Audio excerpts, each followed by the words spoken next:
ಇವತ್ತು 2014 2024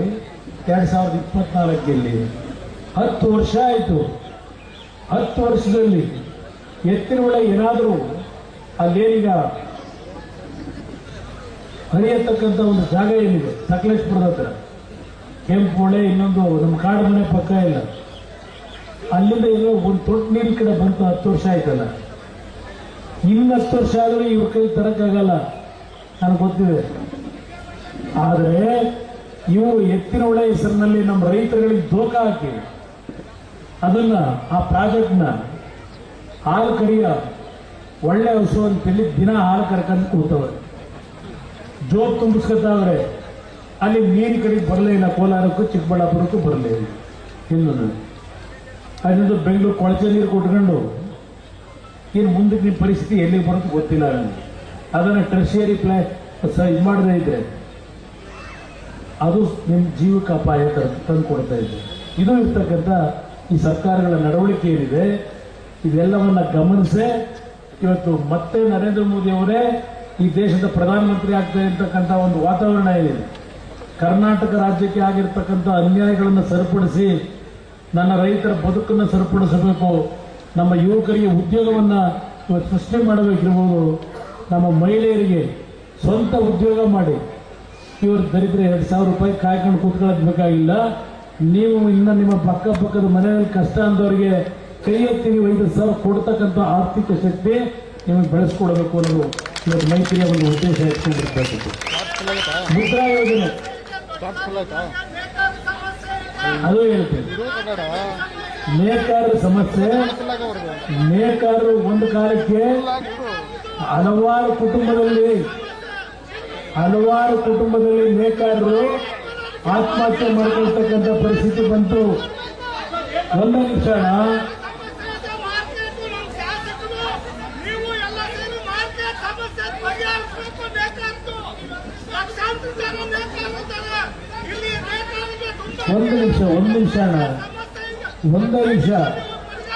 ಒಂದೇ ನಾನು ಹೇಳೋದು ನಿಮ್ಮ ನೇಕಾರರು ಹೇಳ್ತೀನಿ ಕೇಳಿ. 2004 ಅವತ್ತಿನ ಸರ್ಕಾರದಲ್ಲಿ ಬಾಗಲಕೋಟೆಯಲ್ಲಿ ನೇಕಾರಗಳು ನನ್ನ ಮುಂದೆ ಒಂದು ಮನವಿ ಇಟ್ಟರು. ಅವತ್ತು ನನ್ನ ಒಂದು ಸರ್ಕಾರ ಗಮನ ಸೆಳೆದ ಹಿನ್ನೆಲೆ ಒಳಗೇನೆ ನಿಮಗೆ 20 HP ಫ್ರೀ ವಿದ್ಯುತ್ ಶಕ್ತಿಯನ್ನು ಕೊಡಬೇಕು ಅಂತ ಹೇಳಿ ತೀರ್ಮಾನ ಅವತ್ತು ಮಾಡಿಸ್ಕೊಟ್ಟಿದ್ದೆ. ನಾನು ಇನ್ನೂ ಮುಖ್ಯಮಂತ್ರಿ ಆಗಿರಲಿಲ್ಲ. ನಿಮ್ಮ ಕಷ್ಟ ಏನೋ ಅನ್ನೋದನ್ನು ನಾನು ಅರ್ಥ ಮಾಡ್ಕೊಂಡಿದ್ದೇನೆ. ಇವತ್ತು ನೇಕಾರರ ಪರಿಸ್ಥಿತಿ, ಇವತ್ತು ಯಾವೊಂದು ಸಂಕಷ್ಟಕ್ಕೆ ಒಳಗಾಗಿದ್ದೀರಿ, ಸಾಲಗಾರರಿದ್ದೀರಿ, ಇದೆಲ್ಲವನ್ನ ಸರಿಪಡಿಸ್ಕೊಡ್ತಕ್ಕಂಥದ್ದು ನಮ್ಮ ಜವಾಬ್ದಾರಿ. ಇವತ್ತು ಕೇಂದ್ರ ಸರ್ಕಾರದಲ್ಲಿ ಹಲವಾರು ರೀತಿಯ ಯೋಜನೆಗಳಿದ್ದಾವೆ. ಆ ಯೋಜನೆಗಳನ್ನ ಇವತ್ತು ಎಫೆಕ್ಟಿವ್ ಆಗಿ ರಾಜ್ಯಕ್ಕೆ ತರ್ತಕ್ಕಂಥದ್ದು ನಮ್ಮ ಜವಾಬ್ದಾರಿ. ನೀವೇನು ಹೇಳ್ತಾ ಇದ್ದೀರಿ, ಮಾರ್ಕೆಟ್ನಲ್ಲಿ ಇರ್ತಕ್ಕಂಥ ನಿಮ್ಮ ಸಮಸ್ಯೆ ಶಾಶ್ವತವಾದ ಪರಿಹಾರ ಆಗಬೇಕು ಅಂತ ಹೇಳಿ ನಾನು ಒಂದು ಮಾತು,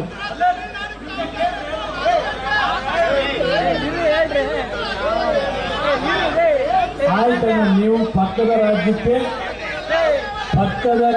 ನೀವು ಹೋಗಬೇಕಾಗಿಲ್ಲ. ನಿಮಗೆ ಒಂದು ಮಾತು ಕೊಡ್ತೇನೆ, ಕೇಳೋಣ. ಇಲ್ಲಿ ನಾನು ಈ ಕಡೆ ಅಲ್ಲಿ ಮಾತಾಡಬೇಡ, ಇಲ್ಲಿ ಮಾತಾಡೋಣ. ಈಗ ನಿಮ್ಮ ಕಷ್ಟ ಇದೆ, ಪಕ್ಕದ ರಾಜ್ಯಕ್ಕೆ ನೀವು ಮಾರುಕಟ್ಟೆಗೆ ಹೋಗಬೇಕಾಗಿಲ್ಲ. ಇಲ್ಲೇ ನಿಮ್ಮ ಮನೆ ಬಾಗಿಲಲ್ಲೇ ಮಾರುಕಟ್ಟೆಯನ್ನು ತಂದು ಕೊಡೋದು ನಮ್ಮ ಜವಾಬ್ದಾರಿ. ನನ್ನ ಮೇಲೆ ವಿಶ್ವಾಸ ಇದೆ. ಅದರಿಂದ ಇವತ್ತು ಯಾವೊಂದು ಮೇಕೆದಾಟು ಕಟ್ತೀವಿ ಅಂತ ಹೇಳಿ ನಮ್ಮ ನೀರು ನಮ್ಮ ಹಕ್ಕು ಅಂದರು. ಪಾದಯಾತ್ರೆ ಮಾಡೋದು ಸಂಗಮದಿಂದ ಬೆಂಗಳೂರವರೆಗೆ, ನಮ್ಮ ನೀರು ನಮ್ಮ ಹಕ್ಕು ಅಂತ ಹೇಳಿ ನನಗೆ ಪೇಪರ್ ಪೆನ್ ಕೊಡಿ ಅಂತ ಕೇಳಿದ್ರು ಕಾಂಗ್ರೆಸ್ ಅಧ್ಯಕ್ಷ. ಪಾಪ ಈ ರಾಜ್ಯದಲ್ಲಿ ಕೊಟ್ಟರು, 136 ಸೀಟ್ ಕೊಟ್ಟಿದ್ದಾರೆ. ಪೇಪರು ಪೆನ್ನು ಕೊಟ್ಟರು. ಆ ಪೇಪರು ಮತ್ತು ಪೆನ್ ಇಟ್ಕೊಂಡು ನಮ್ಮ ನೀರು ನಮ್ಮ ಹಕ್ಕಿಗೆ ಸೈನ್ ಹಾಕಿದ್ರು. ನಮ್ಮ ನೀರು ತಮಿಳುನಾಡಿಗೆ ಅಂತ ಸೈನ್ ಹಾಕೊಟ್ಟವ್ರೆ. ಈಗ ಯೋಚನೆ ಮಾಡಿ, ಹೇಳ್ತಾ ಹೋದ್ರೆ ಹಲವಾರು ವಿಷಯಗಳನ್ನು ಹೇಳಬಲ್ಲೆ. ಇನ್ನು ನಾನು 3 ಸಭೆಗಳಿಗೆ ಹೋಗ್ಬೇಕಾಗಿದೆ. ಡಾಕ್ಟರ್ಗಳು ಜಾಸ್ತಿ ಮಾತಾಡಬೇಡ, 5 ನಿಮಿಷದಲ್ಲಿ ಮಾತು ಮುಗಿಸ್ಬಿಡ್ಬೇಕು ಅಂತ. ಆದರೆ ನಾನು ಇವೆಲ್ಲ ವಿಷಯ ಹೇಳಬೇಕು ಅಂದರೆ 5 ನಿಮಿಷದಲ್ಲಿ ಮುಗಿಸ್ಲಿಕ್ಕೆ ಆಗಲ್ಲ. ಒಂದು ಮಾತು ಹೇಳಿದೆ, ಕಳೆದ 17 ವರ್ಷಗಳಿಂದ ಒಂದು ಅವಧಿಗೆ 5 ವರ್ಷದ ಸರ್ಕಾರ ನನ್ನ ಕೈಯಲ್ಲಿ ನಂಬಿಕೆ ಇಟ್ಟು ಕೊಡಿ ಅಂತಕ್ಕಂಥದ್ದು ಕೇಳ್ತಾ ಇದ್ದೇನೆ. ನನಗೆ ಕಳೆದ 17 ವರ್ಷದಿಂದ ಸ್ವತಂತ್ರ ಸರ್ಕಾರ ನಾನು ತರಲಿಕ್ಕೆ ಆಗಿಲ್ಲ. ಈ ನಾಡಿನ ಜನತೆ ಮುಂದೆ ನಿಮ್ಮ ಒಳಿತಿಗೋಸ್ಕರವಾಗಿ ಒಂದು ಅವಧಿಗೆ 5 ವರ್ಷದ ಸರ್ಕಾರ ಕೊಡಿ ಅಂತಕ್ಕಂಥದ್ದನ್ನ ನಿರಂತರವಾಗಿ ಕೇಳ್ಕೊಂಡು ಬಂದಿದ್ದೇನೆ. ಈಗಲೂ ನಿಮಗೆ ಹೇಳ್ತೇನೆ, ನಾನು ಪಾರ್ಲಿಮೆಂಟಿಗೆ ನಿಲ್ಲಬೇಕು ಅಂತ ಇದ್ದವನಲ್ಲ. ಯಾವುದೋ ಭಗವಂತನ ಇಚ್ಛೆ ನನಗೆ ಬಹಳ ಬಲವಂತ ಮಾಡಿ ಮಂಡ್ಯದಲ್ಲಿ ನಿಲ್ಲೇಬೇಕು ಅಂತ ಹೇಳ್ತೀನಿ. ಚುನಾವಣೆ ನಿಲ್ಲಿಸಿದ್ದಾರೆ, ಅದು ದೇವರ ತೀರ್ಮಾನ ಅಂತಕ್ಕಂಥದ್ದು ನನ್ನ ಅಭಿಪ್ರಾಯ. ನಾನು ಪಾರ್ಲಿಮೆಂಟ್ ನಿಲ್ಲಬೇಕು ಅಂತ ಇರಲಿಲ್ಲ, ಹಠ ಮಾಡಿ ನಿಲ್ಲಿಸ್ಕೊಂಡಿದ್ದಾರೆ. ಕಾರಣ ಇವತ್ತು ನೆನ್ನೆ ನರೇಂದ್ರ ಮೋದಿಯವರು ನನ್ನ ಮೈಸೂರಿನಲ್ಲಿ ಒಂದು ಮಾತು ಹೇಳಿ, ಕುಮಾರಸ್ವಾಮಿಯವರ ಪ್ರಾಮಾಣಿಕತೆ, ಅವರ ಅನುಭವ ಏನಿದೆ ಅದನ್ನ ಮುಂದಿನ ದಿನಗಳಲ್ಲಿ ಈ ರಾಜ್ಯದ ವಿಕಾಸಕ್ಕೆ, ರಾಜ್ಯದ ಅಭಿವೃದ್ಧಿಗೆ ಸಂಪೂರ್ಣವಾಗಿ ನಾವು ಉಪಯೋಗ ಮಾಡ್ಕೋಬೇಕು ಅಂತ ಹೇಳಿ ಇವತ್ತು ನಿಲ್ಲಿಸಿದ್ದೇವೆ ಅಂತಕ್ಕಂಥ ಮಾತನ್ನ ನರೇಂದ್ರ ಮೋದಿ ಅವರು ಮೈಸೂರಿನಲ್ಲಿ ಭಾಷಣ ಮಾಡಿದ್ದಾರೆ. ನೀವು ಟಿವಿ ನೋಡಿದ್ರೆ ನೀವು ತಿಳ್ಕೊಂಡಿರ್ತೀರಿ.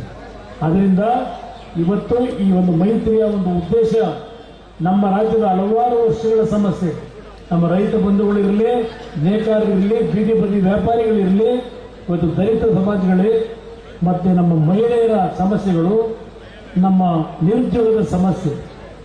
ನಮ್ಮ ರಾಹುಲ್ ಗಾಂಧಿ ಅವರು ನಿನ್ನೆ ಭಾಷಣ ಮಾಡಿದ್ದಾರೆ ತಮಿಳುನಾಡಿನಲ್ಲಿ. ಅಲ್ಲಿಯ ಮುಖ್ಯಮಂತ್ರಿಗಳ ಜೊತೆಗೂಡಿ ಕೇಂದ್ರ ಸರ್ಕಾರದಲ್ಲಿ ನಾವು ಅಧಿಕಾರಕ್ಕೆ ಬಂದ ತಕ್ಷಣ 31 ಲಕ್ಷ ಯುವಕರಿಗೆ ಉದ್ಯೋಗ ಕೊಡ್ತೀವಿ ಅಂತ ಹೇಳಿದ್ದಾರೆ. ನಾನು ರಾಹುಲ್ ಗಾಂಧಿ ಅವರು ಹೇಳೋದು, ಕೇಂದ್ರ ಸರ್ಕಾರದಲ್ಲಿ ಬಂದಾಗ 31 ಲಕ್ಷ ಉದ್ಯೋಗ ಕೊಟ್ಟು ಪುಣ್ಯ ಕಟ್ಟಗಳಿಗೆ ನಾನು ಬೇಡ ಅನ್ನಲ್ಲ. ಆದರೆ ಕರ್ನಾಟಕದಲ್ಲಿ ಸರ್ಕಾರ ಬಂದು ಈಗಾಗಲೇ 11 ತಿಂಗಳಾಯಿತು. ಕರ್ನಾಟಕದಲ್ಲಿ ಕರ್ನಾಟಕ ರಾಜ್ಯ ಸರ್ಕಾರದಲ್ಲಿ 2,75,000 ಇವತ್ತು ಉದ್ಯೋಗ ಖಾಲಿ ಇಟ್ಕೊಂಡಿದ್ದಾರೆ, ಭರ್ತಿ ಮಾಡಲಿಲ್ಲ. 2,75,000 ಕುಟುಂಬಗಳಿಗೆ ಇವತ್ತು ಉದ್ಯೋಗ ಕೊಟ್ಟಿದ್ರೆ ಆ ಕುಟುಂಬಗಳು ನೆಮ್ಮದಿಯಿಂದ ಬದುಕ್ತಾ ಇರಲಿಲ್ವಾ? ಮೊದಲು ಇಳ್ಕೊಡಿ ಕೆಲಸನ ಕರ್ನಾಟಕದಲ್ಲಿ ಖಾಲಿಯಾಗಿ ಇಟ್ಟುಕೊಂಡಿದ್ದೀರಿ. ಅಗ್ರಿಕಲ್ಚರ್ ಡಿಪಾರ್ಟ್ಮೆಂಟ್ ಹೋದ್ರೆ ಅಲ್ಲೂ ಖಾಲಿ. ಇವತ್ತು ನಿಮ್ಮ ಆಸ್ಪತ್ರೆಗೆ ಹೋದ್ರೆ ಸಿಬ್ಬಂದಿ ಕೊರತೆ. ಹೇಳ್ತಾ ಹೋದ್ರೆ ಹಲವಾರು ವಿಷಯಗಳನ್ನು ಹೇಳ್ಬೋದು. ಅದರಿಂದ ಇದೆಲ್ಲವನ್ನ ನಾನು ಗಮನಿಸಿದ್ದೇನೆ. ಇವತ್ತು ದೊಡ್ಡಬಳ್ಳಾಪುರದ ನನ್ನ ತಂದೆ ತಾಯಿಂದರು, ನೀವು ಬರೀ ಪ್ರೀತಿ ತೋರಿಸ್ತೀರಿ ನನಗೆ, ಮತ್ತೆ ಡಬ್ಬದಲ್ಲಿ ನಮ್ಮ ಪರವಾಗಿ ಓಟ್ ಹಾಕಿಲ್ಲ. ಆದ್ರೆ ಈ ಬಾರಿ ಹೋದ್ ಸರಿ ಧೀರಜ್ ಮುನ್ರಾಜ್ ಅವರು ಕೊಟ್ಟಿದ್ದೀರಿ ಓಟ್. ಈಗ ಜನತಾದಳ ಯಾರಿಲ್ಲ,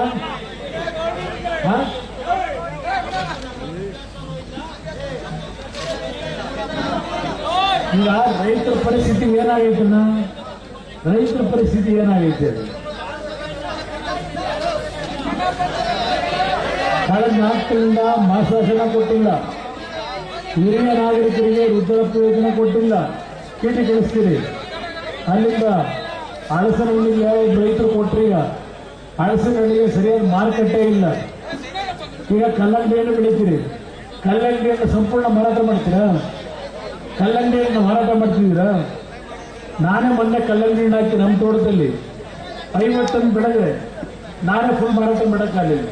ಹೊರಗಡೆ ಮಾರ್ಕೆಟಲ್ಲಿ ಇದು ಕೆಜಿ 25 ರೂಪಾಯಿ, ಯಾವುದೋ ಕೆಲವು ವೆರೈಟಿ ಇವೆ, 27 ರೂಪಾಯಿ ಸಿಗ್ತದೆ ಸರ್ ಅಂದರು.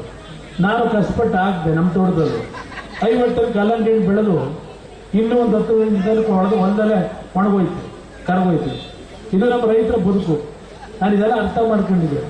ಅದಕ್ಕೋಸ್ಕರವಾಗಿ ಈ ಬಾರಿ ಜನತಾದಳ ಮತ್ತು ಭಾರತೀಯ ಜನತಾ ಪಕ್ಷದ ಒಟ್ಟಾಗಿ ಚುನಾವಣೆ ಎದುರಿಸ್ತಾ ಇದ್ದೇವೆ. ನನ್ನ ಅಭಿಮಾನಿಗಳು, ನಮ್ಮ ಪಕ್ಷದ ಕಾರ್ಯಕರ್ತರಿಗೆ ಮನವಿ ಮಾಡೋದು, ನೀವು ಅಲ್ಲಿ ಹೋಗ್ಬಿಟ್ಟು ಬಾಕ್ಸಲ್ಲಿ ಮತಪಟ್ಟಿಗೆಯಲ್ಲಿ ಏನಪ್ಪ ನಮ್ಮ ಹೊರವತ್ತ ಮಹಿಳಾ ಗುರುತ ಕಾಣ್ತಾ ಇಲ್ವಲ್ಲ ಅಂತ ಅದು ಹುಡ್ಕೊಂಡು ಆಮೇಲೆ ಓಟ್ ಹಾಕಿ ಬಂದ್ಬಿಟ್ಟಿದೆ. ಈಗಿರೋದು ಬಿಜೆಪಿ JDS ಕಮಲದ ಗುರುತು, ಆ ಒಂದು ಡಬ್ಬದಲ್ಲಿ ನಿಮ್ಮ ಕಣ್ಣಿಗೆ ಕಾಣಬೇಕು. ಸುಧಾಕರ್ ಅವರ ಫೋಟೋನೂ ಇರ್ತದೆ.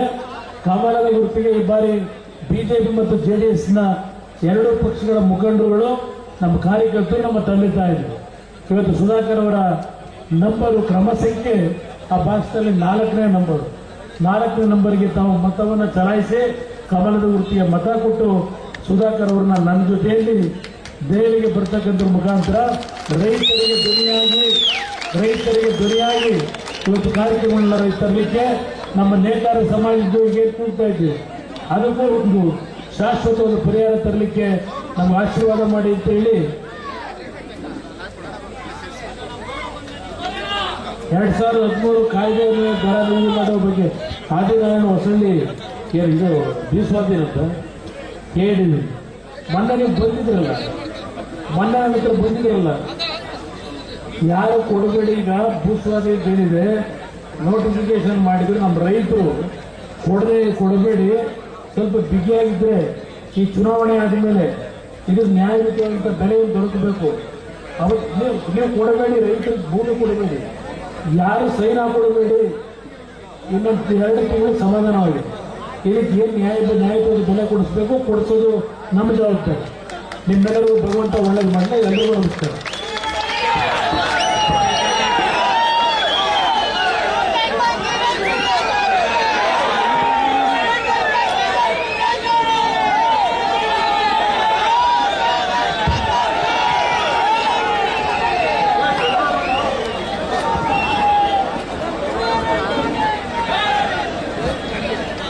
ಎಲ್ಲ